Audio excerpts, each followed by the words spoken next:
another episode of the GSMC Wrestling Laureate podcast brought to you by the GSMC Sports Network. I'm your favorite wrestling fan here, Eric Rodriguez, every Monday night live, 8 p.m. Pacific time, 11 p.m. Eastern time, here to talk about the greatest thing in the world, professional wrestling. Hope you guys had a great WrestleMania weekend, WrestleMania week, to be honest. Hope you guys had a great Easter with you and your loved ones. Hopefully the kids got everything that they desired inside that Easter basket. Hopefully the Easter Bunny did not leave a couple of eggs that he will forget about. But then at the end of the year, I remember, I think this is like a parenting 101 kind of thing. I kind of steer away from hiding the real eggs because we usually dyed the real eggs the Saturday night before. And it's all good, but, the kids really like it when they go out there and they, they're searching for eggs that the Easter Bunny laid out. And then they see the ones that they created themselves, and they're like, oh my God, that's so cool. But then sometimes, and it happens to every parent out there, you forget about it.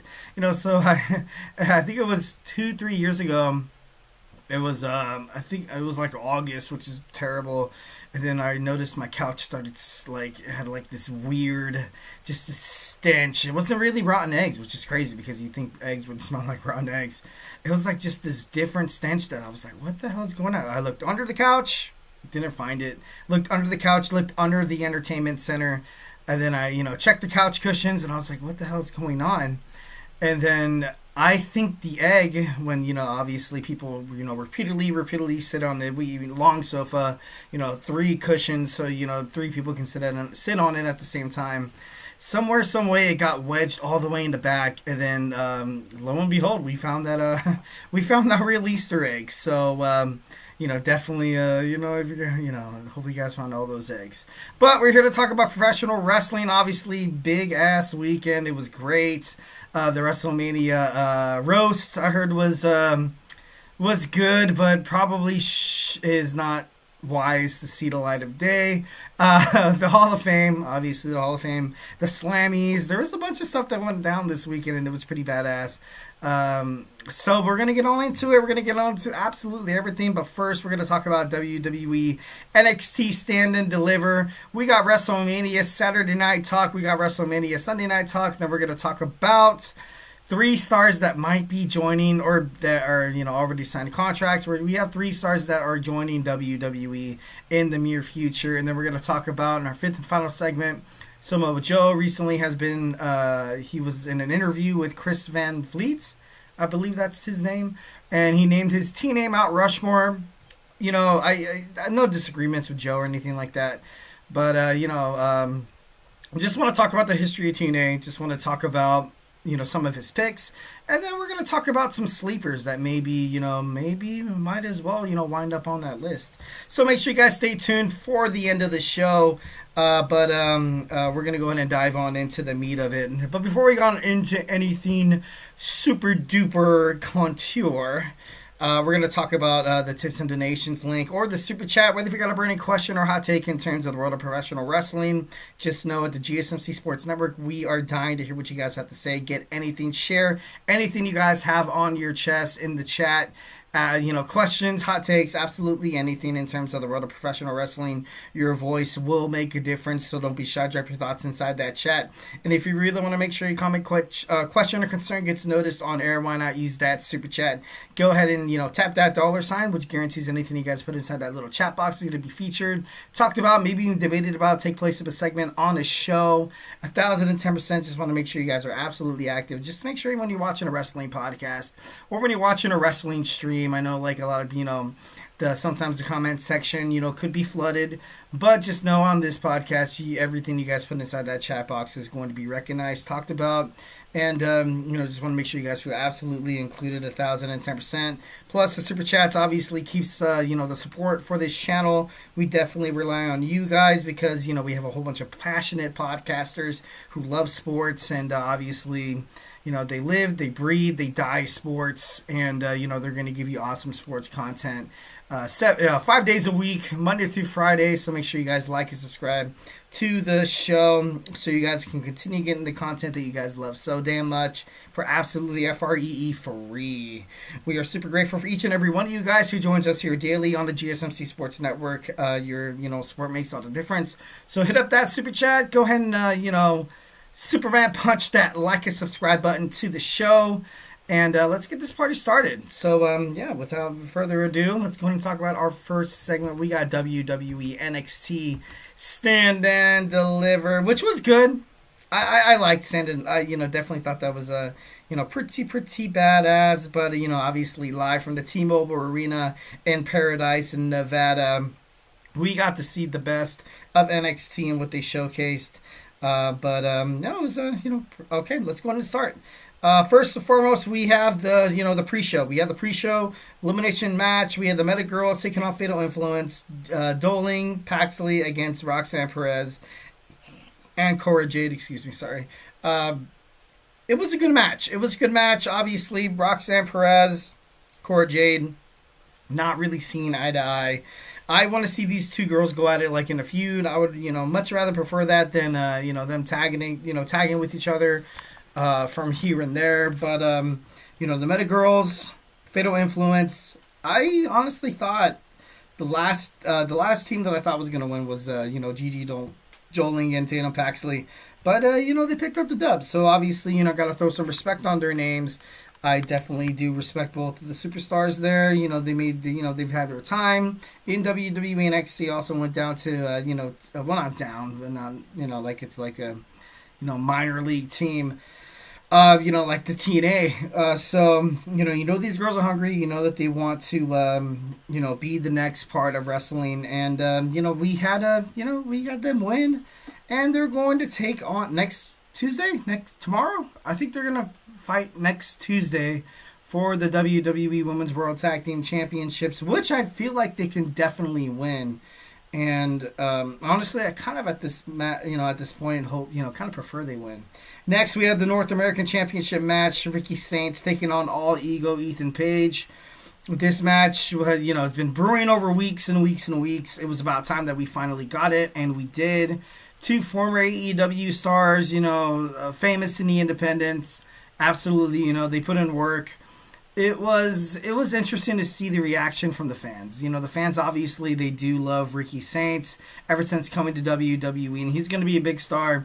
So putting the NXT North American Championship kind of reminded me of what they did with, Stephanie Vaquer when she came from the CMLL to WWE NXT, and, she got the Women's North American Championship right off the bat. So it's the right move. It's, creating, bigger star power within that, within the mid-card title, which, I know, not hating on Tony D'Angelo or anything like that.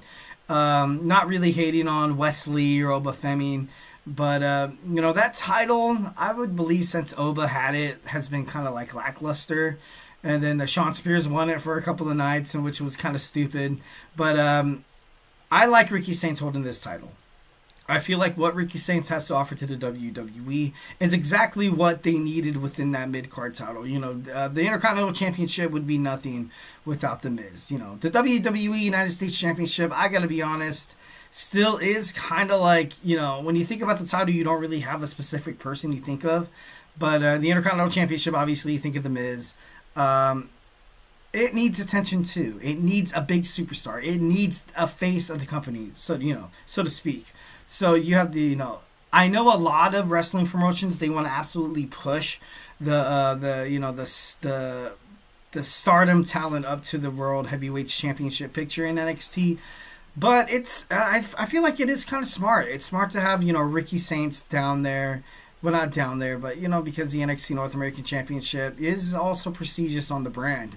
But I definitely feel like I want to see Ethan Page do a little bit more.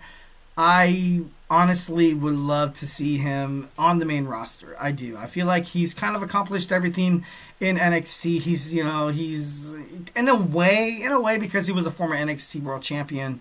I feel like he kind of did, help the push of Ricky Saints. So, I feel like right now, draft coming up, maybe a first round pick, maybe round one, pick one. Raw selects Ethan Page would be pretty badass. So, but overall, great match. It was a nice little storytelling match. But Ricky Saints is the, still NXT North American Champion. Thought that was pretty badass. Fraxium takes on Hake and Tank. And I gotta be honest, I absolutely hated this match. I thought it was you had so many different tag teams come along the line that you're like, oh my god, this tag team would be way better than Hank and Tank to win. Not hating on Hank and Tank. I'm not trying to throw shade on them at all, but like they're versatile to a point. They kind of remind me of like the Nasty Boys of the early WWF days. But Fraxium and Nathan Frazier were so excited to watch in the tag team division. WWE NXT General Manager Shawn Michaels definitely has to, kind of pick and choose his battles here. Be like, okay, so now I'm putting the tag team titles on Hank and Tank. Fraxium, I don't want to see them split up, although I feel like they ultimately will be. I would love to see them drafted by Raw. SmackDown, although SmackDown kind of dropped the ball in terms of the WWE Tag Team Championships heading toward WrestleMania 41, I want to see Fraxium be good. I don't want to see them apart. It's bad for WWE if you split these two superstars apart. Hank and Tank on NXT, yeah, they can represent the championship for once in a while, here and there. But, you have OTM knocking on their door. You have the Culling as well. It's only a matter of time. And that's what ultimately shapes my perspective on this tag team division in WWE NXT, because I feel like, and honestly this is my opinion 1010%, that they kind of gave Hank and Tank the tag team titles because I feel like they kind of built Fraxium up too hardcore, like to the point where nobody can beat them, and damn well might as well been that exactly. So you have Hank and Tank, they'll hold on to the titles for at least a month and a half. They're gonna rebuild that NXT tag team division, and obviously you have Swipe Right from WWE Evolve, and all these young rising stars that are going to make it in the tag team division. But, the tag teams in NXT have been, kind of failures, and it kind of sucks to say. I feel like maybe, Dark State, maybe they get involved in the tag team division and they claim all the titles. But, furthermore, I just hope that Fraxium winds up on WWE Raw because that's just a perfect spot for them. 1010%. All right, now we have the next match. We have the Women's North American Championship match. It was good. It was good. It was good. It was cool to see Thea Hale kind of get all crazy. Because that's kind of her overall persona ever since she left. Not left, but ever since, Chase U kind of went under. They were like, okay, so how is NXT going to depict Thea Hale from now on? She's no longer part of Chase U. She needs this new, badass, absolutely, thrill, addicted to adrenaline kind of persona. And, we got that. We got that 1010%. I would have preferred seeing the title on Thea or, once again won by Kaylani Jordynne. But we got Sol Ruca. And Sol Ruca, I was hot on Sol Ruca. I feel like she should have been the inaugural WWE NXT Women's North American Champion. I'll go to my grave thinking that. I feel like she should have won the first time. Second time, she won the Women's Speed Championship. Which the Speed Championship, let's all face it, it's it's kind of a joke. It's kind of a joke, and I'm not sitting here in front of you guys saying that it's a joke because I'm trying to be an arsehole or anything like that. It's the fact that WWE has made it to the point where who cares? It's on their X, it's on their X app, it's on their, it's streaming live. Maybe that could ultimately, be within the ties of WWE, Elon Musk and stuff like that. But not getting political, you don't have these women walking around with the title. You never saw Candice LeRae with the Women's Speed Championship. You didn't see Andrade. You didn't see Dragon Lee with the Men's Speed Championship. So, it's WWE doesn't care. Why should we care? Why should we care 1010%? So then they put the title on Sol Ruca. I feel like the tag team between her and Zarya is damn near pretty much ended. which makes, it's kind of baffled because you had all this time to kind of build up that chemistry between her and Saraya, and the fans, because polar opposites attract. You had them kind of like invested. I want to see Saraya and Sol Ruca as the WWE Women's World Tag Team Champions, but we're not going to get that. We're not going to get that because Sol Ruca is the new WWE NXT Women's North American Champion. Maybe they're going to fight against each other, which is, all cool and grand and stuff like that. But I don't know. I feel like maybe their niche would have been more in the women's tag team division. Maybe I'm wrong. Maybe 2 months down the line, I'm like, oh, Sol Ruca. And I'm not trying to dispute that. Not trying to dispute that whatsoever. That Sol Ruca is not going to be an amazing singles champion. Definitely not. Definitely not doing that. I wanted that from the beginning. Didn't get it. Sucks, but I guess we're getting it now. Maybe like a better late than never, but then again, maybe like, it's too late to apologize. So there's a different number of narratives that are kind of floating around ultimately. But, Sol Ruca is our new NXT North American champion, Women's North American Champion holder. So congratulations. Definitely love that. Next, we have the D'Angelo family taking on Dark State. This was easily a match that Dark State was going to win. The brawl started outside the ring, which is, pretty cool. I love the fact that Dion Lennox is absolutely just crazy. Absolutely crazy. And this is something that needs to happen with Dark State to be relevant in WWE NXT. You kind of had a faction like Retribution. Maybe the fact that they had a leader, maybe that if you're trying to introduce a new, tandem or a tag team within WWE, having a leader ultimately will cripple it, kind of. The Shield never really had a leader, although Dean Ambrose was kind of the mouth.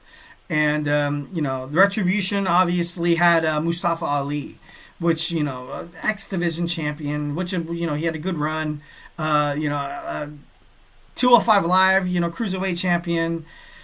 You have the smallest guy representing your brand is not really the best thing. I definitely love the fact that Dark State won this match. Much love to the D'Angelo family, but it seems like Stacks might be heading out of the D'Angelo family, which is kind of ultimately kind of upsetting. All right, next we have the WWE NXT Women's Championship. The main event, 4 absolutely blockbuster women in the WWE as we speak. Jaida Parker, I thought did a fantastic job in the match. I definitely loved the way that she performed. But Tiffany Vaquer, she overcome the odds. Gulia, Jordynne Grace. I would, you couldn't get the title back to Gulia. You can. You shouldn't have. It was X. She was injured, took some time off, came back. A lot of people kind of depict her as a heel. I didn't really see that. Stephanie Vaquer is a well-deserving champion. Jordynne Grace is a well-deserving champion as well. Jaida Parker, I feel like, is hanging on by a thread at this point. Unsuccessful within the Women's NXT North American Championship picture, and now within the Heavyweight Championship picture in the Women's division. So she's pretty much done. Jaida Parker needs something different. Absolutely different. Maybe she finds a way to, join forces with her, with her fellow enemy. Maybe her and Kelani Jordan, form a tag team or stuff like that. But, if Jaida Parker doesn't find a storyline pretty soon, she's going to wind up on a train out of WWE and be released just like that. And it sucks. Where has OTM been on NXT? Nowhere to be found. So sad to say it, but we will probably find these 3 NXT superstars out of NXT once their contracts expire. Which sucks because you kind of have the future in front of you. Jordynne Grace, Gulia, Stephanie Vaquer. WWE draft right around the corner. Who's going to pick up who? 3 hot tickets right there. And I'm not, not trying to be awkward. In the ring, they're professional, just the wrestlers. Just the wrestlers don't think like that. Gulia would do wonders in WWE Monday Night Raw, challenging Io Sky, another Japanese amazing women's wrestler. would be absolutely crazy to have a main event heading towards SummerSlam. Doubt they'll try to make it toward Money in the Bank or Backlash. Maybe Gulia wins the Money in the Bank briefcase. Maybe Becky does. I would kind of hate it if Becky wins the case. Being honest, not a Becky hater, but I don't know. I would rather see somebody from NXT like Roxanne Perez. Roxanne Perez straight up screams Miss Money in the Bank. By the way. I would love to see her win that. But Stephanie Vaquer retains the WWE Women's NXT Championship, which is, pretty badass. All right, we got the main event. I do not know why this was the main event. Kind of bothered me. You had the men's triple threat match. Obviously, Oba Femi, defeats Javon Evans and Trick Williams to retain. I really honestly didn't know, why did they make this the main event? I thought this should have been, out of all the matches, match number 2 or 3. You should have had the women's NXT, North American Championship ladder match main event. No, you know what? I feel like the women's match should have definitely main evented 1,010%. Oba Femi retains. So, Trick Williams, he got his rematch. He's done. He's going to try to, I feel like he will be drafted. Javon Evans, young, done. Tried to pander to the fans, unsuccessful. He needs a heel turn. He needs character change because he can't go out and be like, that boy, bouncy. It's cool. It's cool 1,010%, and I do love Javon Evans. But overall, something needs to change. Something needs to change 1,010%. Javon Evans, once when Trick Williams is off of the NXT roster, a new babyface or another heel needs to be emerged because I feel like ultimately Ethan Page will be drafted as well. And now you got Ricky Starks. Ricky Starks is a babyface, and Oba Femi, he's not a babyface. He's not a bad guy.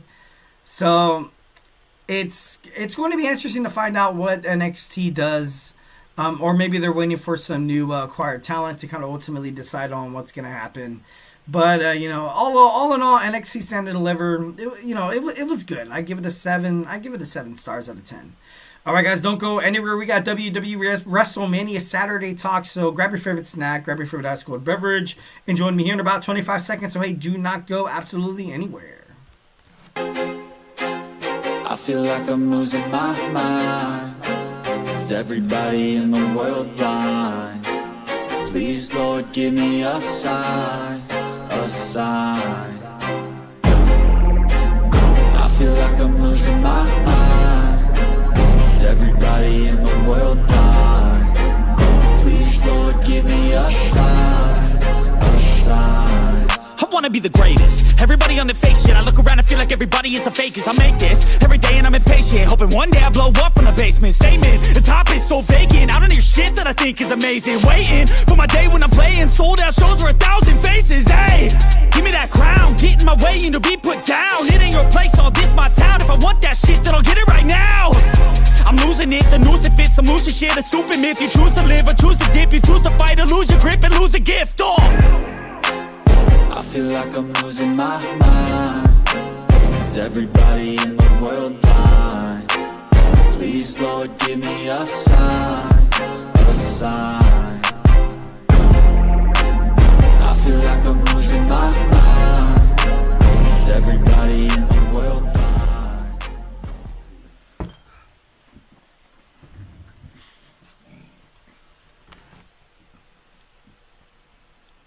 And we are back with the GSMC Wrestling Laureate podcast, brought to you by the GSMC Sports Network. I'm your favorite wrestling fan here, Eric Rodriguez, every Monday night live on the GSMC Sports Network, the GSMC Podcasting Network. We also stream live on Twitch. So make sure you guys Superman punch that like and subscribe button to get some notifications when we go live. We talk about all the action inside and outside of the ring, all the backstage curtain calls, all the rumors, all the dramas. All the, superstar inactive statuses, injury updates, contract negotiations, extensions, and new signings. We talk about promotions from WWE, AEW, TNA, Ring of Honor, GCW for makes major news in the world of professional wrestling. We talk about it here on this show 1,010%. So don't be lame. I'm just kidding. Superman punched that like and subscribe button once again. Pool of WrestleMania about 2 years ago when you had Superman punch after Superman punch after Superman punch. Like, subscribe, like, and subscribe. Sorry, now I feel lame.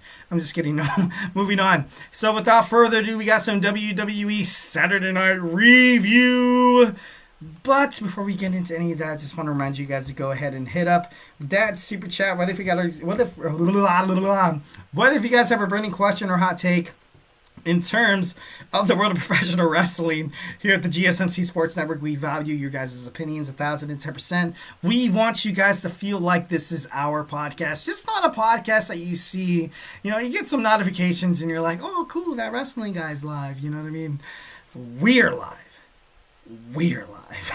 So if you're dying to share something, make sure you guys share it inside that chat box. And if you really want to make sure your comment, question, or concern gets noticed on air, why not use that super chat? Go ahead and hit up that $, which guarantees anything you guys put inside that little chat box, it's going to be talked about, debated about, maybe even featured as a segment on the show 1,010%. Plus, it's a great way to support the channel, guys. We need your guys' help because we bring you guys awesome sports content 5 days a week, free, no ESPN Plus, membership or anything like that.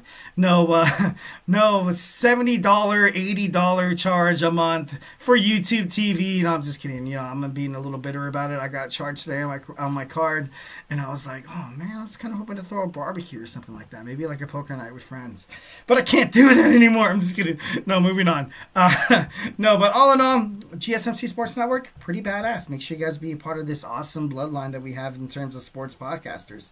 We are super grateful for each and every one of you guys who joins us here daily on the GSMC Sports Network. So, let's keep the conversation going. Let's keep this party started. Let's keep this party started. Damn.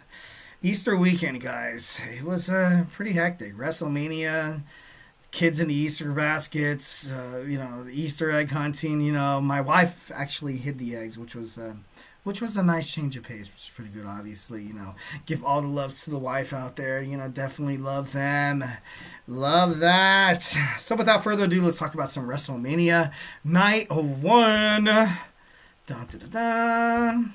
All right, first and foremost, WrestleMania obviously held in Las Vegas, Nevada. And just kind of giving an overall, Night 1, Night 2. I thought the show was a little... could have been better. Obviously, I have hot takes, you have hot takes, yada, yada, yada. But I feel like there was a lot of buildup. I feel like, heading to Las Vegas, I know Las Vegas, the entertainment capital, they are WrestleMania! Like, it never really kind of came in fruition, which kind of sucked. But then again, Las Vegas, you're either flush or bust. It's a city of hope, city of broken dreams, and, maybe that overall kind of had the theme, honestly, over Night 1 and Night 2. So, can't really be too upset, but it is what it is. First, we have a Jade Cargill match taking on Naomi. I definitely love this match. I loved, a lot of the women's matches in WWE WrestleMania was actually pretty damn badass. And surprisingly, and I'm not a Naomi basher or anything like that. I feel like she should have turned heel freaking years ago. You got to credit Naomi. Naomi really, honestly, Jade, ever since coming to the WWE, not hating on Jade, but this is the truth. Coming from AEW. AEW had a really relaxed schedule where she would work like 3 nights a week. Tops. Came to WWE, had to deal with a hectic schedule. Very, very family-oriented woman. That's the reason why she was written off of WWE. That's the reason why Naomi basically threw her into the windshield of that Escalade for her to take a vacation. How nice. But ultimately, Naomi really did a good job putting Jade over. Really did a good job kind of getting Jade used to this whole WWE. Because, let's just face it, AEW events are not like WWE events. It's a lot more intensity. The fans are absolutely lingering on every single word you say during a promo. They're lingering on every match, every move. That's the reason why us as wrestling fans and WWE fans, when we watch a match, and you know it yourself, as a WWE fan for a long time. You're watching the match, and you're watching it to enjoy it, yes, but at the same time, you're analyzing that match. You are absolutely analyzing that match 1,010%. You're like, okay, she could have done that better. Or, why did that happen? Triple H sucks. Vince McMahon sucks. Why am I so invested? It's because the it's the storytelling that happens within the ring. It's the story that's told within every submission, every suplex, every single drop toe hold. And that's why WWE doesn't get the credit it deserves. Oh, it's choreographed. It's fake. It's absolutely fake. It's terrible. I love the UFC. Dude, UFC fighters, you can fight. You can get knocked out in a minute and a half. 3-minute rounds. Wrestlers, they're injured during a match. Guess what? They won't let the crowd down. They won't tap out. They won't get up and walk out because they're pissed off or because they're hurt. They feel like they owe it to the fans, and a lot of wrestlers wrestle while they're hurt, wrestle while they're dealing with an underlying condition. It's because you're expected to put on a 6 to 9 minute match. Imagine in the UFC. Like, it could be over like that. And that's it. You paid for a pay-per-view about $70. Oh, thank you, Dana White. Awesome. But for professional wrestling, wrestlers can't do that.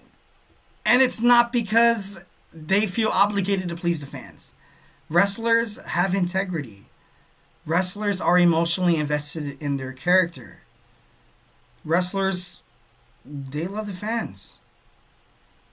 You've never seen WWE go under. You've never seen, UFC fighters kind of get the same love and attention that a lot of WWE fans, and there's a reason for that. UFC, the guy goes out there, I don't gotta say crap. I'm gonna go out there and throw punches. I'm gonna kick legs and stuff like that. Wrestlers, they have the pressure to, talk on the mic. They have the pressure to succeed in that heel role, that babyface role. I don't know. Once again, kind of arguing that the WWE superstars are way better than UFC fighters. Just saying, hot take. Understand. Fight me about it. You can find me at 417. I'm just kidding. No, I'm not gonna give you guys my address. Don't want you guys outside my doors. Bugging my children, asking for an autograph. I'm sorry, I can't deal with that. But just kidding. Overall, the match was actually pretty badass. Love that Jade got the dub right there. Grande Americano takes on Rey Mysterio. Well, not Rey Mysterio. Rey Fenix actually comes out due to an injury. Is Rey Mysterio actually injured? Not too sure, but when he did wrestle Monday Night Raw last week, I kind of thought it was stupid. I was like, why is Rey coming out here? And in the back of my mind, I was like, okay, he's an older guy. Why is he fighting a week before he fights Grande Americano? And and then you had Rey Fenix win. Maybe if Rey Mysterio participated in the match, we would find out that Grande Americano would be unmasked. Chad Gable put on one hell of a match. Can't really be upset about that. Chad Gable, this whole American-made storyline, and I know, like I said, this is not a political podcast whatsoever, but right now, America, in the eyes of the Latino community, yeah, we kind of look like jerk-offs here. But, and Chad Gable, in an interview, he kind of ultimately admitted that I'm not doing this to disrespect Lucha Libre. I'm not doing this to disrespect the Mexican Latino community whatsoever. This is, being from the Gulf of America, which is absolutely garbage. Chad Gable is an absolute badass. He's taken a lot of this heat,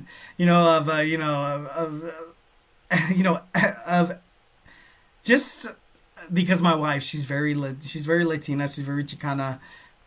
She absolutely hates the character of Grande Americano. And I try to tell her, I'm like, look, this is kind of satire. He's representing America. He's trying to be something that he's not. American politics. Not going any further than that. Trying to relate to the Latin American community, where honestly you've never really dealt with poverty, you never really dealt with any kind of, discrepancy in terms of that. But we're gonna leave it at that. I love what Chad Gable is doing. I love the fact that Chad Gable, an amazing superstar, is getting the attention, a little, iffy attention here and there.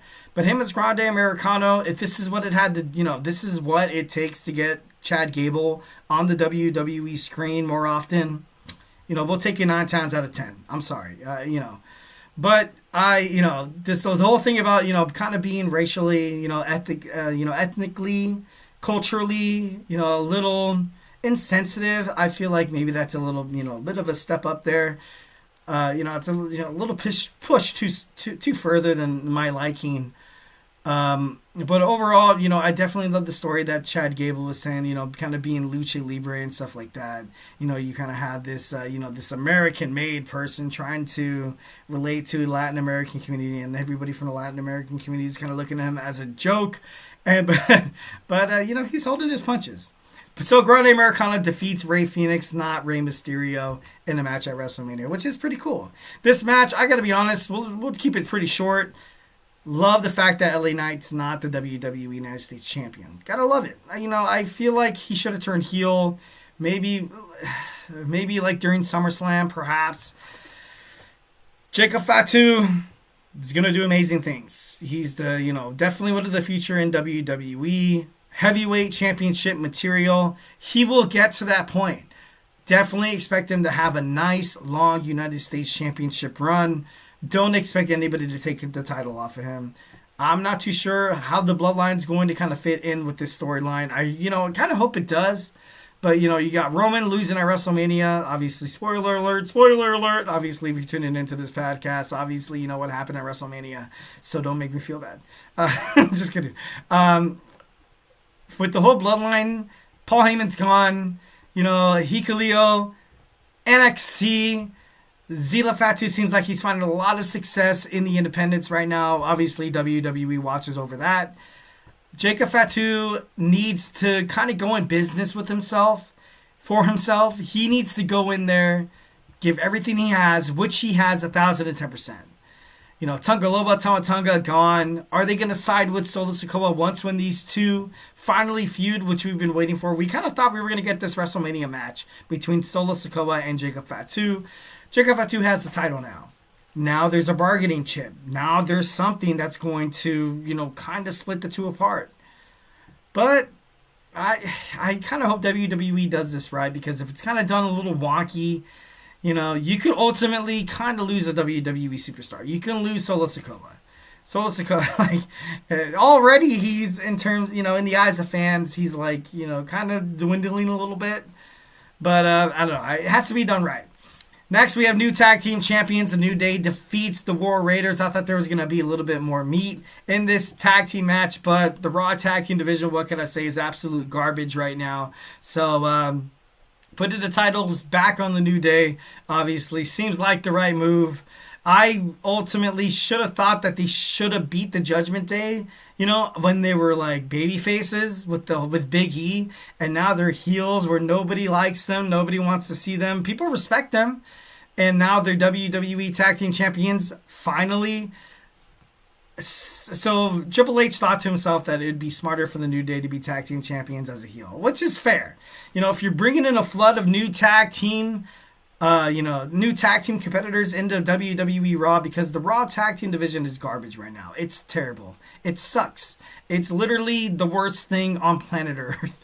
The War Raiders, love the War Raiders, but temporary champions seems like it's kind of a fit for them. I'm not trying to be mean or anything like that. And now you kind of have the new. I don't know. You should. Once again, frustrated with the Raw tag team division. Next, we got Tiffany Stratton against Charlotte Flair, keeping this match also short. Charlotte Flair was putting over Tiffy. That's it. These girls had a hard physical bout. Charlotte Flair, a lot of the times, it seemed like Tiffany really cracked under pressure, which isn't good, which is really not good for WWE in the future of the women's division on SmackDown. Ultimately, I feel like maybe they let Tiffany, hold the title because they're moving off her Charlotte. Charlotte's kind of getting up there. She's getting a little older. Definitely a women's United States Championship run in her future. Tiffany Stratton's going to be taking on a lot of these new NXT superstars. Maybe the trainers that train Tiffany Stratton are more linked to a lot of these young NXT superstars like Cora Jade, Roxanne Perez, Gulia, yada, yada, yada. And maybe they're going to have more comfortable matches in the future. But this match, you saw Charlotte Flair literally pandering to Tiffany Stratton. Okay, come on, dude. You going to hit this? Are you going to hit this neck breaker? Are you going to hit this DDT? Do I really honestly have to carry you through this match? And it sucks, but that's just how it is. I hope Tiffany Stratton gets better. I hope that, because throughout the promos, Tiffany Stratton was, as of 3 weeks ago, dead in the water. And then 2 weeks ago in Chicago, it was awesome. And, she's kind of held that higher ground from there. But during this match, it was like a C. It was like a C. And that's not, for a Charlotte Flair match, that's not good. And with Tiffany Stratton being that Charlotte Flair competitor, not really good as well. Jey Uso takes on Gunther in the opening match of Saturday night WrestleMania. I feel bad for Jey. I feel bad for Jey because winning the Royal Rumble, Royal Rumble winners, I think there's only been a few exceptions to this, have main evented WrestleMania night 2. Even the women. Jey Uso, I think, and don't quote me on this, I feel like he is the first male superstar to win the Royal Rumble without being in the main event. And then Gunther, too, tapping out, so out of character. That's not Gunther. You buried Gunther, and despite the fact that he won the WWE World Heavyweight Championship, I feel like Jey Uso still kind of looks weak. Jey Uso doesn't look like he is... It doesn't look like he's ready, I feel like he should have had a longer Intercontinental Championship run, but obviously, Survivor Series comes around the corner. War Games, the fans want to see the original Bloodline taking on the Young Bloodline, and he drops the title after defeating Braun Breaker, and it's just oh my god! And the person who suffers the most is Jey. And then, and I like Jey Uso. I think he's pretty cool. I think he's awesome. And I do love the fact that he is absolutely consistent. He's on Raw every single week. He's not pulling a Brock Lesnar or a John Cena at this point. But, I don't know. It just seems like it could have been done a lot better. But we have a new WWE World Heavyweight Champion, Jey Uso. Congratulations, but most importantly, yeet. All right, moving on to the main event, we have Roman Reigns taking on CM Punk, taking on Seth Rollins. This match was the best match out of not every single match in WrestleMania. Paul Heyman, oh God, Paul Heyman, that snake, wanted Roman Reigns the Shield, do it, get your revenge, and then the low blow, oh my God. He walks out with Seth Rollins as not even a championship holder, which I was kind of happy that they didn't include a belt in this. What's CM Punk going to say? Obviously, tonight, Monday Night Raw, I have not watched it yet, been working like a dog lately. I can't wait to watch it. So make sure you guys, check on some Raw reviews. But I like the fact that Seth Rollins is a Paul Heyman guy now. He needed that. He needs that. Throughout this, this tandem between these three, he's been kind of alienated. Although he's been the MVP of cutting promos and making this match relevant. He was overall the storyteller. CM Punk just was CM Punk. Roman Reigns was just Roman Reigns, the tribal chief. CM Punk, Seth Rollins ultimately kind of put this whole thing together. And he deserves what he's going to get. And I feel like he will be a future WWE champion. I thought he was going to be one of the Rock's guys. Obviously, I was wrong. As a Paul Heyman guy, I prefer it. I gotta be honest, I prefer it more. But ultimately, we had Seth Rollins crush CM Punk's dreams of main eventing WrestleMania and winning, crushing the Tribal Chief, taking his wise man away. What's gonna happen with Roman now? So now you have Roman, CM Punk. During this draft, I want to see these two men split apart. I don't want this, this feud is not relevant anymore without Paul Heyman. I'm sorry. It's sad to say it. Sorry, but it's not. So, this WWE draft has to be an absolute banger. this draft is going to make or break WrestleMania 42. So hopefully they do it right. You know, it's coming up in a couple of weeks. And we'll obviously find out more information on Monday Night Raw, which I have not watched. Gonna wait. WrestleMania Night 1. Overall, B+. All right, so WrestleMania Saturday night is in the books. Now we're going to talk about WrestleMania Sunday night. So grab your favorite snack, grab your favorite ice cold beverage. Join me here in about 25 seconds. So hey, do not go absolutely anywhere. Looking for your daily fix of sports talk without having to pay for it? GSMC Sports Network is available on YouTube. Just search GSMC Sports Network. Get your fix of daily sports talk shows on YouTube, absolutely free. NFL, college football, NBA, MLB, MMA, UFC, fantasy football, and so much more. GSMC Sports Network has shows running all day long, with new sports shows starting every 2 hours. Just like on your favorite cable sports channel, except GSMC Sports Network is absolutely free. Just search GSMC Sports Network on YouTube to catch one of your new favorite shows, like the GSMC College Football Podcast, Chip Shot Football Podcast, Hoops and Heels Women's Sports Podcast, GSMC Basketball Podcast, and so many more. Check it out for yourself. GSMC Sports Network, now available on YouTube absolutely free.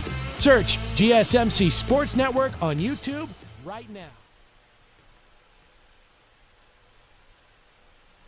All right, we are back with the GSMC Wrestling Laureate podcast, brought to you by the GSMC Sports Network. I'm your favorite wrestling fan here, Eric Rodriguez, every Monday night live on the GSMC Sports Network to talk about the greatest thing in the world, professional wrestling. We talk about superstars, their inactive statuses, injury updates, contract negotiations, extensions, and new signings. We talk about promotions from AEW to WWE to New Japan Professional Wrestling to Stardom to the GCW to TNA to Ring of Honor if it makes major news in the world of professional wrestling. We talk about it here on this show. 1,010%. So without further ado, we got WrestleMania Night 2 talk. We recently talked about Night 1. Like I said, give it a B-, B+. But WrestleMania Sunday, I got to be honest, I would give that one an A-. I thought that was pretty badass. So obviously WrestleMania in Las Vegas, Nevada, we're going to start off with this street fight between Damian Priest and Drew McIntyre. I love the fact that it was very physical. Love to share shots, absolutely. Well, because that's the attitude error in me. That these guys, they probably before the match, before they left the curtain, looked at each other like, look, this is WrestleMania, mate. This is something that's going to be linked to our careers for the rest of our lives, whether we like it or not. Damian Priest, Drew McIntyre went out there and had a great show. Had a great match. Honestly, out of all the men matches, this was probably like top 3. Definitely. 1,010%. I love the fact that Damian Priest and Drew McIntyre had, they had nice chemistry. They had a great match. They had a great street fight. A lot of people didn't expect it to be that physical with that much, foreign objects. WWE street fights kind of suck. They're not really street fights. They'll add a chair, a table, maybe even a ladder. Why not make it a TLC match? You'll always get that fire extinguisher, you'll always get that bump, definitely. But this match was pretty good. Drew McIntyre won. I thought it would have been a little bit more beneficial for WWE to build up Damian Priest. This match, and Drew McIntyre, you've known this with his, WWE tenure. This is not going to be the last time you see these two go at it. I feel like these two will maybe, if the draft doesn't mess it up, they'll continue to antagonize against each other. Maybe leading toward a match at SummerSlam. But, Damian Priest, I love the entrance. I thought that was pretty badass. But although I do kind of like the fact that McIntyre won. But, so I can't really complain. This match was actually pretty badass. AJ Styles against Logan Paul. The YouTube TikTok star, the mega star. Fans still hate him. 1,010%. Obviously, without the help of Karrion Kross, who really wants to see the old AJ Styles kind of come out. And if you think about it, if you had AJ Styles approach the WWE World Heavyweight Championship picture the way Jey is right now, will the WWE Universe ultimately accept him as a babyface? AJ, yeah, I feel like they will. But as a heel, I feel like ultimately that would create a little bit more fiber within the Jey Uso versus AJ Styles, overall narrative. I like the fact that Logan Paul picked up the victory. I'm sorry. A lot of guys, don't feel like Logan Paul is WWE. I feel like he is. The things that this guy does inside the ring is absolutely magical. He's a WWE superstar whether you like it or not. I don't really see the reason why people hate him. I don't. This guy, if you want a WWE fan, this guy is literally your role model to be a successful WWE superstar. And embracing that heel vision that a lot of WWE creative wants to create. And then Logan Paul, at first, even in his interview in Impulsive with Michael Cole, he was like, hey, honestly, Cole, I feel like I'm getting a lot of go-away vibes from wrestling. And a lot of people, it's cool to be the heel, but sometimes I can imagine it hurts. I can imagine, doing 2-a-days in the gym, doing everything you can to master the art of professional wrestling, storytelling with your bodies, with your physical actions, along with your with your mic skills. And Logan Paul, he checks all the boxes. I honestly would love to see this guy become a new WWE World Heavyweight Champion. I feel like it's going to happen. I see Logan Paul as our new Mr. Money in the Bank. I'm sorry, but it just makes sense. It just makes sense. I would not want to see the briefcase on absolutely anybody else. CM Punk, nah. Seth Rollins with Paul Heyman, no, I don't want to see that. I don't want to see Gunther. I don't even want to see Roman Reigns with the money in the briefcase. Although he's never really had it, I would rather see Logan Paul win the Money in the Bank. Because at this point, for him to win a WWE Championship, if he's put in the main event, he's either going to lose or fans are really, really, really honestly going to hate it. But if he cashes in, kind of like an Edge, forces his name down the throat of every WWE fan, it's perfect. It's an absolute perfect picture of him becoming a WWE champion by winning the Money in the Bank. Be like, oh, you only won it because you had the briefcase. Well, yeah, no crap. No, dude, really? That's what the briefcase is for. Do you often look down on a lot of these briefcase winners as, total awful superstars? No, you don't.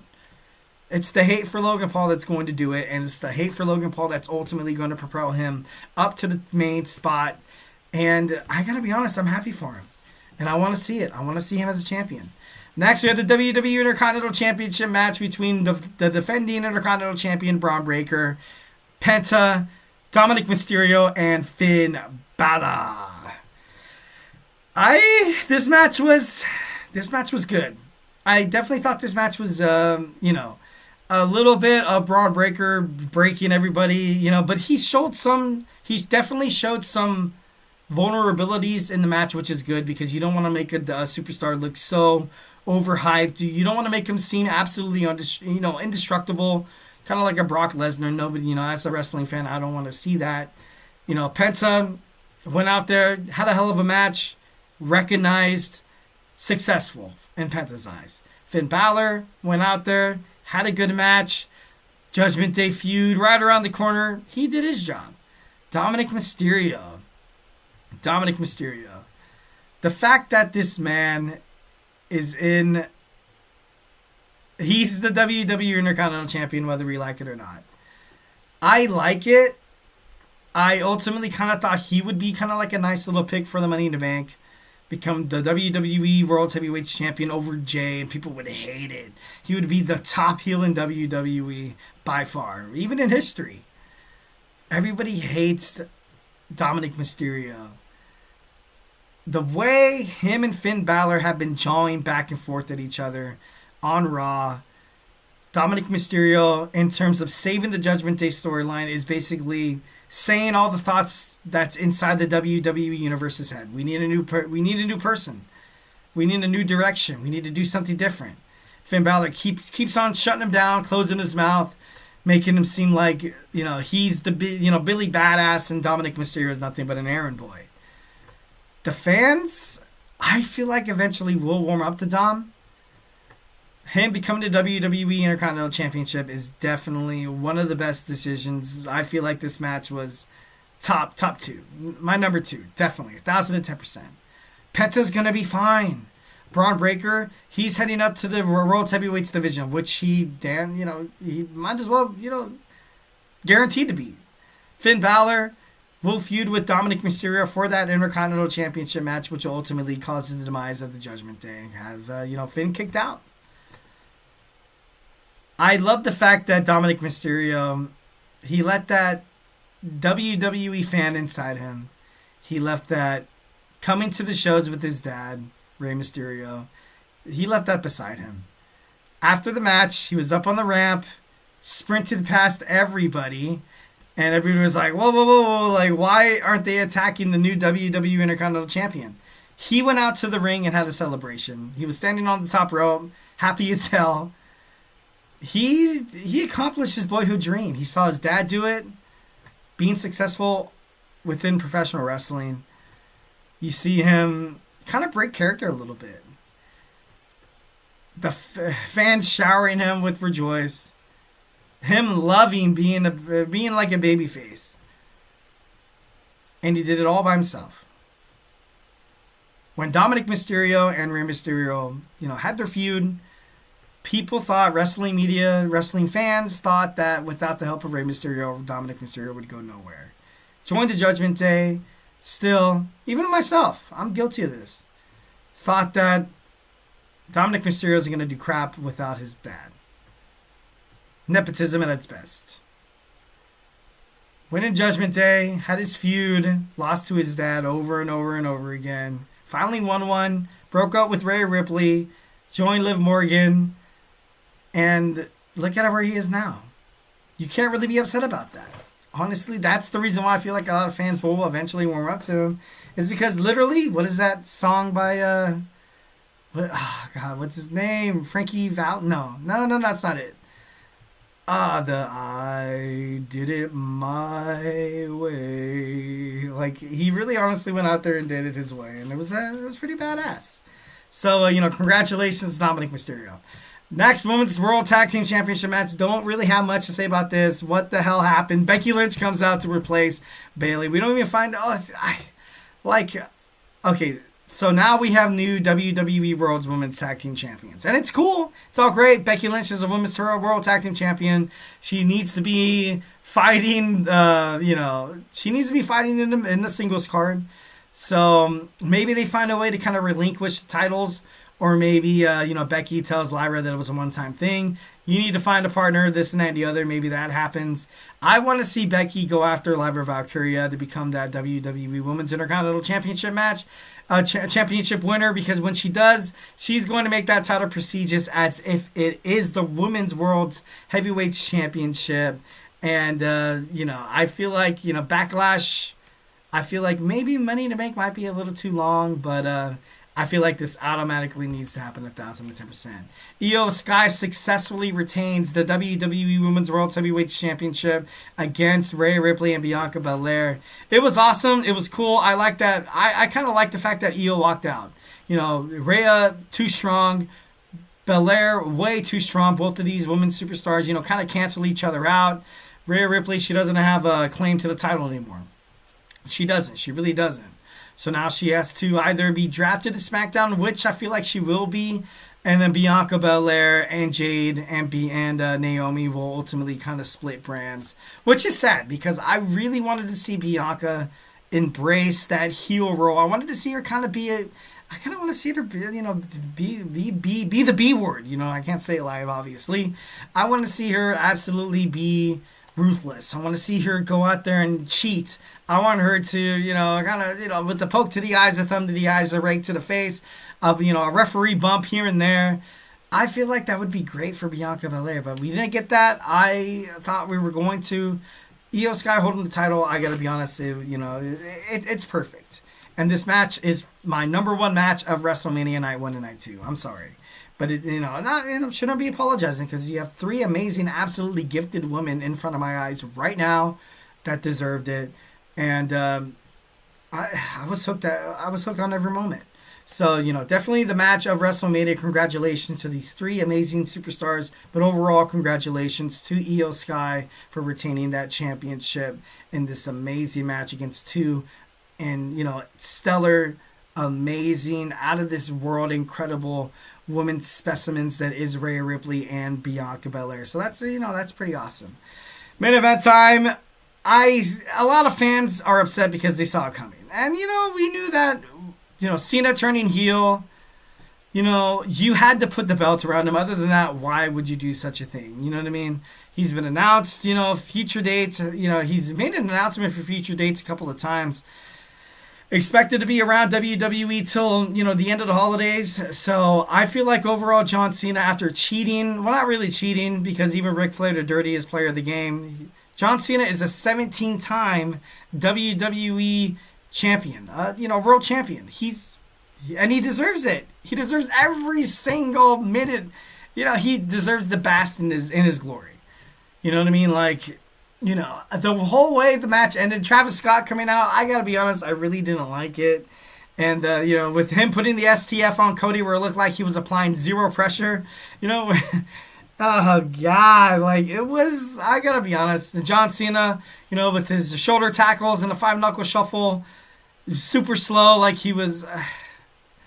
I understand why he did it. I know why he dictated a match like that, because he was like, I don't want to give the fans what they want, and that's cool and all.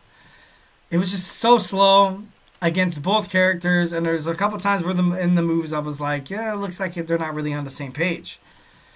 Cody Rhodes loses the WWE Championship against John Cena. And right now, Cody Rhodes is kind of the golden boy of WWE, so what's going to happen on Raw? Where are you going to take this John Cena storyline? Because now Cody Rhodes, he has a rematch clause. Is he going to use it at Backlash? I feel like maybe he will, and that's when The Rock will finally come back after Elimination Chamber, which is kind of stupid. The Rock has been invested in, he's kind of been the back, pulling the strings on this storyline without kind of being present, which kind of sucks. But I feel like he has to, overall show his face. But I, feel bad for Cody Rhodes. I do. I feel like he was a hell of a champion. WWE really kind of did bend over backwards for him as well, though. 2 years, back-to-back Royal Rumble winners. Main event of WrestleMania losing. Main event of WrestleMania 40 winning with all the hype. It was about time that Cody Rhodes suffered a loss. It's been so damn long. It really has. So, you can't really be upset that Cody Rhodes, be like, why'd they take the title off him? He had one hell of a run. It's crazy. Full circle, a year. WrestleMania 40, WrestleMania 41. That's nuts. But congratulations to John Cena, our 17-time WWE champion. He will go down into history books, which is honestly better than Ric Flair. I gotta be honest. I'm not trying to sound mean, obviously, with all the stuff he did outside the ring. Whatever. It happens. But congratulations to John Cena. He's done the WWE so well. Honestly, he has. He's been a, soldier. He's ensured the future of WWE for generations to come. And he deserved that 17 championship. I'm sorry. He really did. All right, next we have stars expected to come back to WWE. We're going to talk about them. So grab your favorite snack, grab your favorite ice cold beverage, and join me here in about 25 seconds away. Do not go anywhere.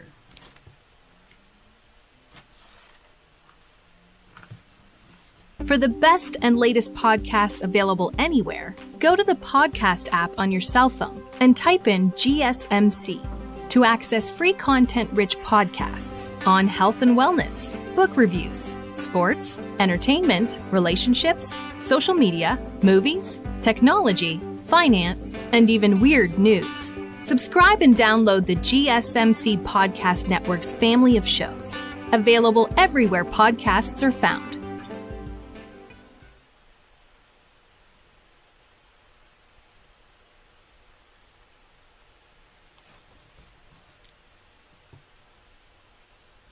And we are back with the GSMC Wrestling Laureate podcast, brought to you by the GSMC Sports Network. I'm your favorite wrestling fan here, Eric Rodriguez, every Monday night live on the GSMC Sports Network, the GSMC Podcast Network, also on Twitch. Make sure you guys, like and subscribe to get those notifications. Also, we talk about things from inside the ring, all the action inside and outside the ring, backstage curtain calls, all the rumors, all the drama. We talk about contract negotiations, extensions, and new signings between WWE, AEW, TNA, you name it. If it makes major news in the world in the world of professional wrestling. We talk about it here on this show, 1,010%. So make sure you guys, follow us, support our channel, 1,000, and make sure you guys do it. Just do it like Nike. All right, Stars expected to be back in WWE. We're gonna talk about it. So without further ado, let's go and start off. First and foremost, we have Aleister Black heading back to WWE. I am excited, yet a little nervous. He did come back. Well, not come back. Well, he did have his, he was drafted to WWE, during the Vince McMahon, once when he was kind of doing his thing. And, Triple H, when he was rocking the black and gold in NXT, building up these superstars to insurmountable success. And then them coming to WWE, Vince McMahon basically like, well, Hunter, what am I going to do with these? I don't know what I'm going to do with these people. You know what I mean? And they just dropped the ball. And that's something that they did with Aleister Black, along with other superstars. But, you've seen the teasers on SmackDown. He's going to be on SmackDown without a doubt. So now you have a new WWE champion. Now you have a new United States champion. Aleister Black is coming back to WWE to cause some major damage within the roster. I feel like this guy's going to be an absolute levels above everybody. He's been an absolute, he's a former NXT champion. When he came to WWE, all the fans were absolutely crazy about this guy. I want Aleister Black, when he comes back, I really hope that he keeps his old entrance. That would be pretty badass. But I really hope they do. That would be so heartbreaking if they didn't. But I feel like this guy is going to, he's going to kill it. He's going to kill it. He's been removed officially from the AEW page. And, so now you have a lot of these AEW superstars who either left WWE and came back, or, who wanted to come back, who wanted to come to WWE from the beginning, like the Lucha Brothers, Ricky Starks, and Ethan Page, even Shawn Spears, Lexis King as well. And, which makes me think, and I'm not trying to make this into, like, some foregoing, like, clickbait or whatever. Is WWE kind of doing this to rub it in Tony Khan's face? Everybody seems, besides the main heads, everybody seems to be jumping ship from AEW to back to WWE. With this new partnership with TNA, also, with the Lucha Libre, AAA, right around the corner, the partnership as well. WWE is straight up flexing on AEW. I know within this new streaming digital era that we live in today, it would be kind of stupid and damn near like kind of naive to be like, oh, AEW versus WWE. AEW doesn't give a crap about WWE. They don't. 1,010%. And I feel like it's kind of, it's kind of reciprocated. It's vice versa. Why would AEW have to, to consult with themselves with WWE? It's not, it's the same audience, so to speak, but at the same time, you have streaming deals. You're on HBO. You're on TNT. You're on TBS. Congratulations to AEW for surpassing WCW, by the way, Monday Night Nitro. Thought that was pretty cool. Something that I definitely do admire about Tony Khan is his overall just, his ability to kind of see absolutely everything, everybody throwing every question at him during the media scrum, during interviews and stuff like that, be like, oh, WWE this, WWE that. And the fact that I mentioned that is WWE rubbing this in Tony Khan's face is ultimately an outlier of why this is a feud, why this is, the Monday Night Wars revamped. It's not the same thing. The WCW live on TBS, TNT, obviously they don't get the same perks that, AEW has. I like AEW. I do. I got to be honest. I love their PLEs.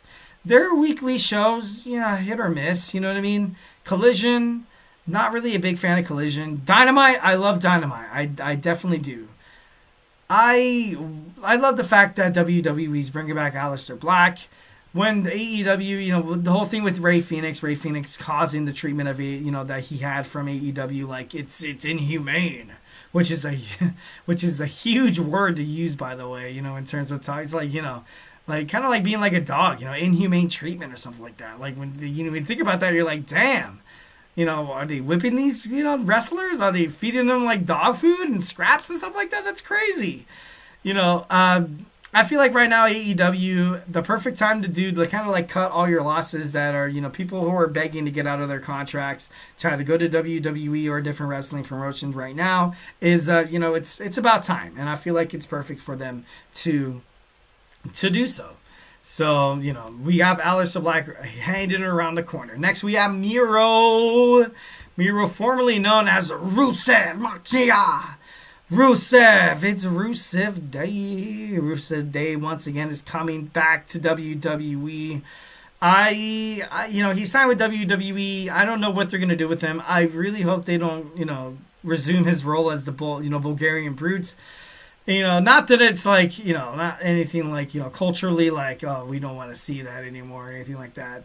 But the fact that, last time we saw Rusev, you saw him in a feud with Bobby Lashley over his wife, Lana, and not Triple H, but Vince McMahon would ultimately create these, you would put Lana in the spot where, he had her and Dolph Ziggler, like, kind of make out and kiss in front of him, like, kind of like, okay, you have to, show me where, how you're going to convince these fans, which is absolutely sick, which is terrible. I want Rusev to come back to WWE as like a Miro character. I don't want to see Rusev back in WWE. Miro, different story. I want to see this guy, like, if it's going to be the Bulgarian Brute, I want to see this guy absolutely. But then again, like, this whole countries and stuff like that, like this whole, like, stereotypical, like, kind of feel in wrestling, it's not the same anymore. It's a little bit more, not insensitive, that's not the right word. It needs to be done right. It needs to be done right. It does. And, to embrace this culture, which by all means, if he wants to go back to wrestling, WWE, and do that, I would love that. But I don't know. I just want to see something different. I just want to see absolutely something different. He's a 3-time United States champion. He was released in 2020 along with CJ Perry. They broke up. They're divorced now. It's all gone. In May of 2021, he did beat Darby Allin for that TNT championship. So him in the United States Championship picture, I would hate it. Because, he's been in the United States Championship picture before, U.S. delegates, and he did the 4 country, the 4 powers. There was Wade Barrett. There was, I think, Gender? I'm not too sure. Don't quote me on that. I don't want to see Rusev come back. I don't. I want to see Miro come back. I want to see a whole different persona. Whole different storyline. Sean Spears came back as Sean Spears, not Ty Dillinger, the Perfect 10. So, maybe, there needs to be something like that for Miro. Is he going to start in NXT? I honestly ultimately doubt it. But I don't know. I definitely, like I said, I don't want to see Rusev come back. I want to see like a version of Miro. Next, we have Saraya. Saraya, formerly known as Paige in WWE, might be making her way back to the brand. Recently announced her departure from AEW. Absolution. She had her Absolution, which consists of her, Mandy Rose, and Sonya Deville. And then, due to a match with, I think it was Sasha Banks, where, kind of put her on the shelf once again. She was, former general manager in WWE. I feel like she would be great. I don't want to see her back in NXT because she did light up that women's division on fire once upon a time. And she would, back in Revolution, I feel like that'd be great for her. She did help the women's division, kind of usher in that Divas era. She's a former Divas champion as well. She admitted that she hated the Vince McMahon regime, thought it was ultimately dumb. If you basically had to get ahead in wrestling, if you're a woman, you had to do X, Y, and Z. Don't want to get into it. She, ever since she went to WWE, ever since she left WWE, it was kind of crazy. But she is the inaugural WWE NXT Women's Champion. Maybe she forms, or maybe she takes Sonya Deville's spot within, Pure Fusion Collective and kind of joins Zoe Stark and Shayna Baszler. But, the women's division on SmackDown and Raw needs help. It really, really does. And it's, You look at the women's division, the best women's wrestling division is in NXT. There's no doubt about that. So you have all these stars that are going to make it back to, or they're going to make it up to the Raw roster. They're going to make it up to the SmackDown roster. I feel like Saraya Paige would add a whole different flavor to the whole championship picture. Her challenging Lyra Valkyria for that Women's Intercontinental Championship match. Her challenging Chelsea Green for that WWE Women's United States Champion. It would add a little bit of flavor, and honestly, I would prefer it. Saraya coming back to WWE, obviously, when she left, not really on great terms, but this girl's a star. Her dream of being a WWE superstar will forever be her dream. She wants to retire as a WWE superstar. There's no doubt about it. If WWE signs her to a minimal 1 or 2 year contract to kind of, just kind of see what's up. A little breath of nostalgia, a little veteranism inside the locker room I feel like it'd be great. And her going to AEW, not really achieving that much success. She was very active, not really any lingering injuries. She comes back to WWE, shows that she can stay healthy from 6 months to 8 months. You could put a title around her waist, 1,010%. And the fans would love that. The fans love Paige. 1,010%. So I with all these three superstars, Aleister Black, Miro, and also Paige, it would be, I don't know, I feel like all these three superstars will fit in WWE. Mostly the question is how they're going to do it. Because, you've seen these three superstars fail in WWE before. Obviously, I heavily blame it on Vince McMahon. So you have these three superstars coming back to WWE, and I feel like it could be done right. But like I said, Miro needs to be Miro. Aleister Black needs to be successful, and Paige needs to win the Intercontinental Championship, United States Championship. If she makes it back down, if she makes it to NXT, Women's North American Champion would be ideal, would automatically, kind of be a must. So, I don't know. I'm hoping for the best for these three superstars. All right, without further ado, we have our fifth and final segment. We got TNA Impact Mount Rushmore. So grab your favorite snack, grab your favorite ice cream beverage, and join me here in about 25 seconds. So, hey, do not go anywhere.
All right, and we are back with the GSMC Wrestling Laureate podcast, brought to you by the GSMC Sports Network.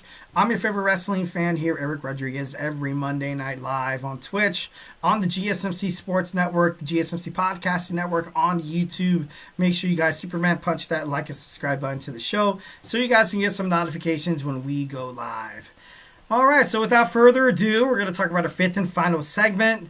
Make sure you guys catch up on all the segments from this show. We talked about WrestleMania Night 1, WrestleMania Night 2. We talked about WWE NXT Stand and Deliver. We talked about three wrestling superstars making their way back to WWE. Aleister Black, Miro, and possibly, Saraya. Paige, formerly known as Paige. So let's go and talk about some TNA. TNA, total nonstop action. Guys, don't get too crazy. So we're going to talk about some TNA. We're going to talk about some of the, ultimately some of the Mount Rushmores. I know a lot of time TNA is, it's not really the biggest topic, not really the most popular, But, TNA had some stars. They had some dudes. They had some dogs under their roster. And, a lot comes to the mind once when you think about, TNA, Mount Rushmore. In an interview while speaking with Chris Van Fleet, Samoa Joe spoke about his Mount Rushmore,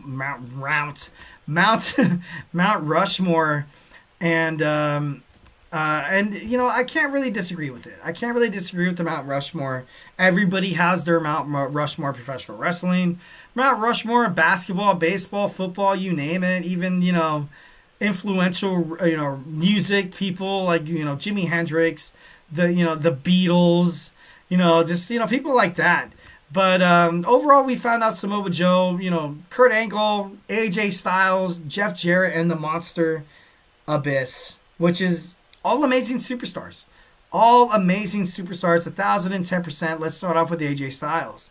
AJ Styles, a hometown boy, Nashville, Tennessee. That's where they filmed a lot of their, kind of like the Performance Center in Orlando for NXT. That's what TNA was to Nashville.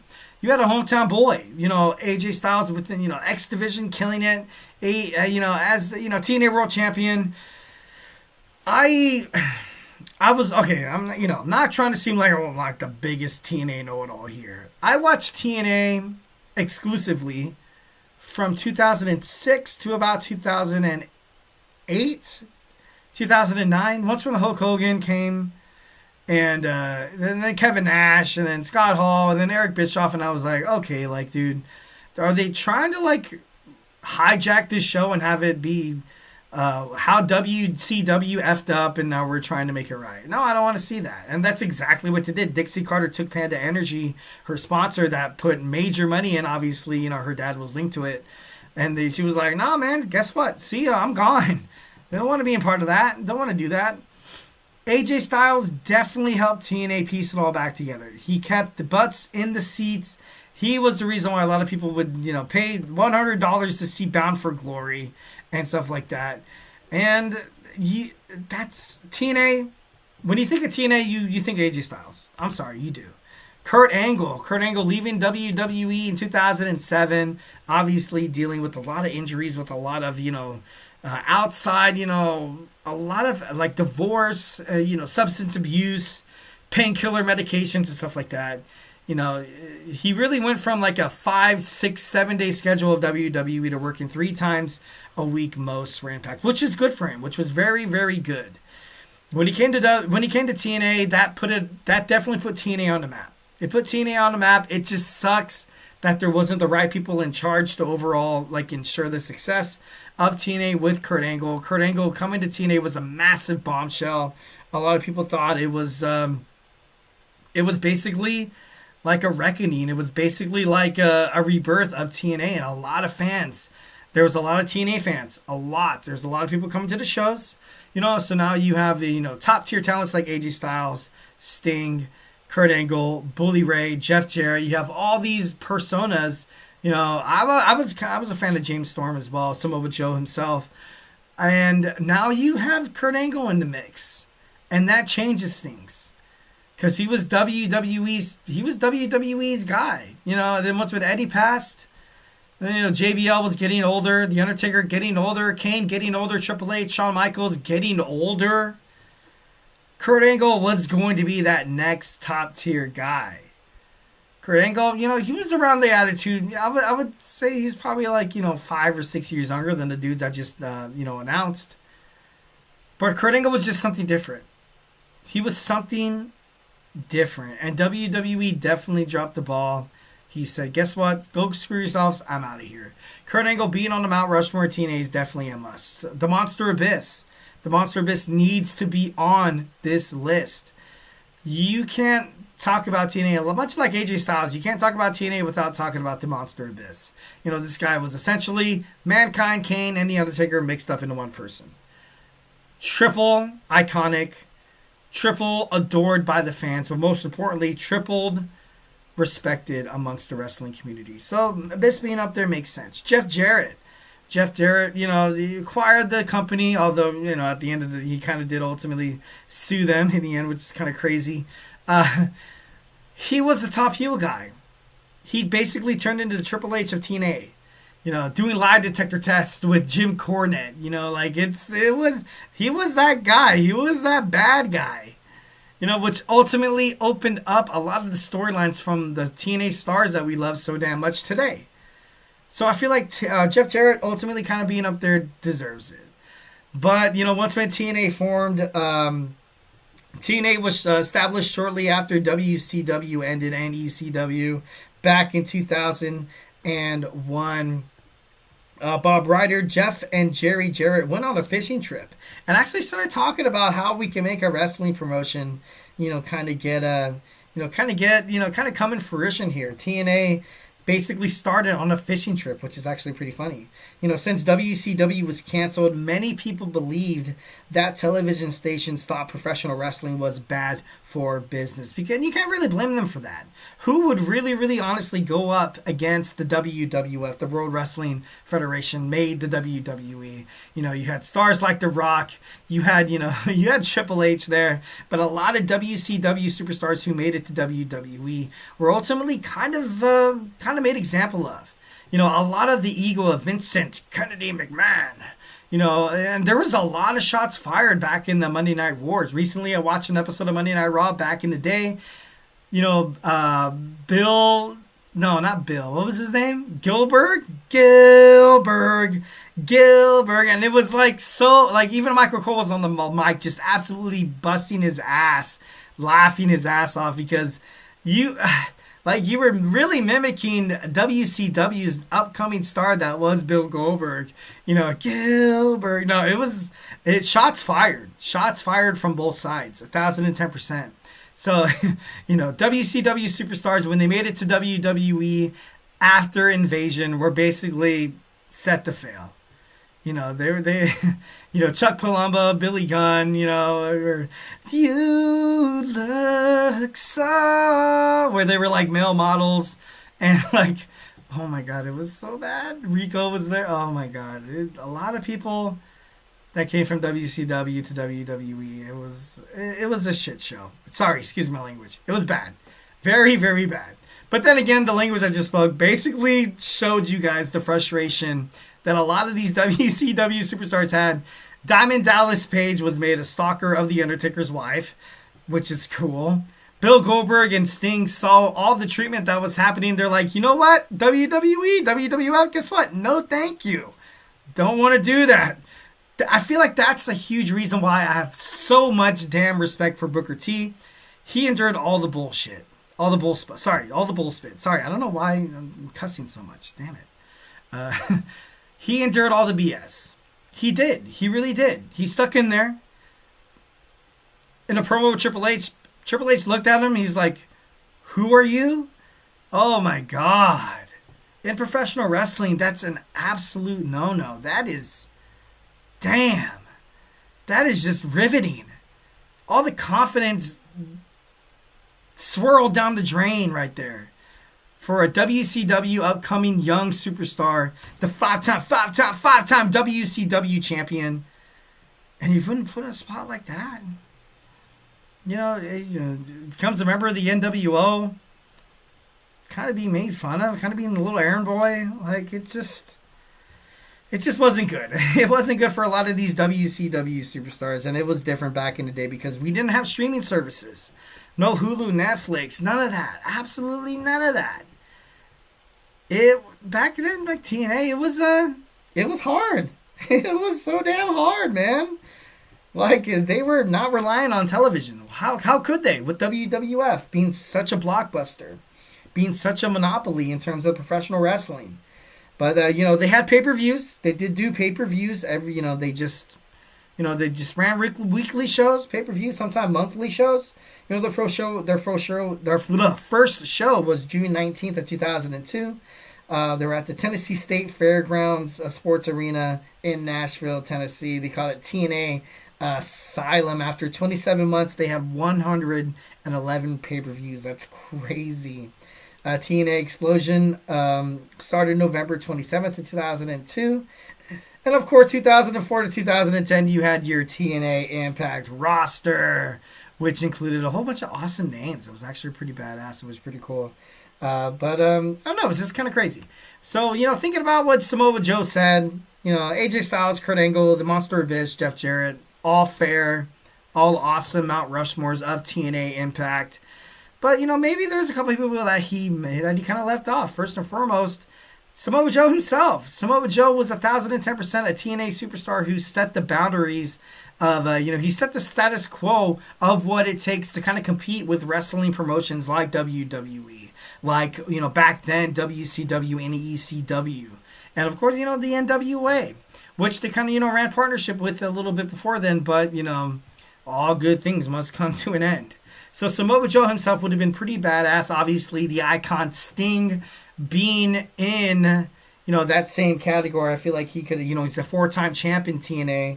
So, he could have most likely been on the TNA Mount Rushmore. Bully Ray, Aces and Eights, absolutely changed the game. His brother Devon as well. Christopher Daniels right now doing wondrous things in AEW. Can't count his name out. Gail Kim of the women's division of the TNA Knockouts. She created the whole division. Mount Rushmore, I would see her on there. Bobby Roode, I love the fact that Bobby Roode would be on my Mount Rushmore of TNA. I just don't know who I would knock off between AJ Styles, Kurt Angle, Abyss, and Jeff Jarrett. But when he was at his highest in TNA, he was just the heel that everybody loved to hate, and he did so damn good. He did so well at it. Then Austin Aries is a respectable mention, but didn't really make it. Eric Young has been within TNA for so damn long. I think he was Shark Boy. Then he became Eric Young. Don't fire Eric Young. And then he, went to, then he left TNA for a little bit. NXT Sanctity or whatever. Made it back to TNA where he's still, damn well is killing it right now. The whole thing with Steve Macklin and stuff like that. Pretty badass, pretty cool. But, you can't mention the history of TNA without Eric Young. He really stuck through it, through the thick and thin. He really did, which is very admirable. So I definitely love Eric Young being on a possible Mount Rushmore of TNA. All right, guys. I hope you guys enjoyed my show. Hope you guys had a good time. Remember to Superman punch that like and subscribe button to the show. Follow us on Twitter /X, however you guys like to call it. Instagram, TikTok, and Facebook for more content and updates. And if I haven't made you a wrestling fan by now, check out all the other amazing, passionate sports podcasters we have here at GSMC Sports. We got Nolan with the Dead Ball Podcast. We got my man Marab talking NBA with the GSMC Basketball Podcast. It's shaping up to be a damn near unpredictable NBA postseason, so make sure you guys check out his podcast to find out all the sliders, find out all the main highlights, what to look for if your team is still in the hunt for the Larry O'Brien Trophy. Make sure you guys check out his podcast. We have my man Jake with college football. The draft is on Thursday. I, without a doubt, predict that he's gonna have his nice little, if he have not already, come out with what is it? Draft lottery? No, that's not it. Draft board? Oh, I'm getting closer. Mock draft. Oh, I've got it. You guys should be happy for me. Clap. I'm just kidding. No. Moving on. Make sure you guys check out his podcast as well. We got my man. I don't know why it's so freaking busted on me right now. We got my man Jeremy talking all sports. We got my man Kenneth as well talking all sports. We got Matt Quinn as well talking football. Like I said before the draft, make sure you guys check out all that awesome podcast. We have NFL offseason talk. Make sure you guys tune into all the hottest news. And guess what? It's absolutely FREE free. I give you guys the Eric Rodriguez guarantee that you guys will not regret subscribing to such an amazing network who loves their audience and 1,010% gives you guys the best sports content, the best free sports content. So don't miss out. Don't miss out on this awesome sports bloodline that is GSMC. Once again, hope you guys had an amazing Easter weekend, gearing up for an amazing, lovely week. Stay beautiful, but of course, always love you. Mm-hmm. Mm-hmm. Let's go. I wake up to a little bit of drool on my pillow, feel like it's gonna be a bad day. Yeah, I'm tired of shit,